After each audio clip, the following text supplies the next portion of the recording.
Hi అండి, అందరికీ నమస్తే. ద ఇండియన్ మహిళా ఫౌండేషన్ తరపున మీ అందరికీ నా రిక్వెస్ట్.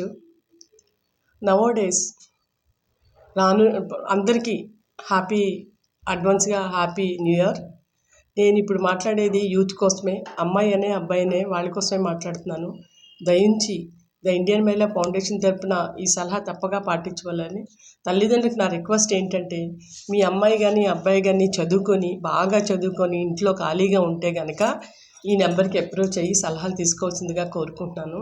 ఎందుకంటే చాలామంది డిప్రెషన్లోకి వెళ్ళిపోయి ఏం చేయాలో తెలియక, ఏం చేయకూడదో తెలియక నానా రకాలుగా చెడు అలవాట్లకి బానిసలైపోయి చాలా భయంకరంగా ఉంది యూత్ పరిస్థితి.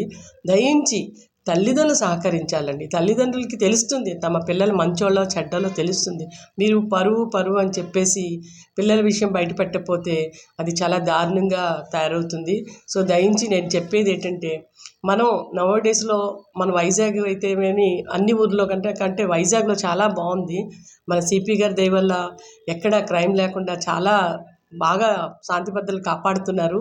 మనం కూడా ఆయనకి సపోర్టుగా మన సంస్థ కోసమే కదా, మన ఫ్యామిలీ కోసమే కదా, మన సమాజం కోసమే కదా, తల్లిదండ్రులుగా మీ బాధ్యత ఏంటంటే, ఎవరైనా ఇంట్లో ఎవరి పిల్లలని ఇబ్బంది పెట్టినట్లయితే కనుక తప్పకుండా మీకు పోలీస్ స్టేషన్కి వెళ్ళాలనే నామూష అయితే కనుక ఈ నెంబర్కి ఫోన్ చేసి ఈ నెంబర్కి మీరు సహాయం అడిగితే డెఫినెట్గా విల్ హెల్ప్ యూ. డెఫినెట్గా హెల్ప్ చేస్తాము. మీకు హెల్ప్ చేసినట్టు కూడా పబ్లిసిటీ కూడా చేయము.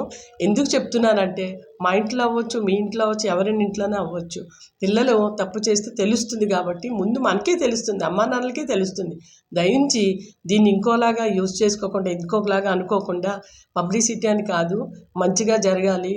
2025 అయిపోయింది, ఇంకా మనకి 2025 నుండి అందరూ హ్యాపీగా ఉండాలని, సర్వే జన సుఖనో భవంతు అని కోరుకుంటూ ఈ సలహా ఇస్తున్నాము. ఎవరికి ఎటువంటి పరిస్థితుల్లో ఏ ప్రాబ్లమ్స్ వచ్చినా సరే మీరు అప్రోచ్ అవ్వండి. మంచి పోలీస్ సంస్థలు ఉన్నాయి మనకి, ఇప్పుడు అందరూ హెల్ప్ చేస్తారు. మీకు రహస్యంగానే హెల్ప్ చేస్తాం. మీ పబ్లిసిటీ చేసి ఏదో పేరు కోసం అని కాదు, హెల్ప్ చేసే వాళ్ళు ఎప్పుడైనా హెల్ప్ చేస్తారు. దయించి క్రైమ్ రేట్ తగ్గించవలసిందిగా కోరుకుంటూ అందరి దగ్గరికి ధన్యవాదాలు.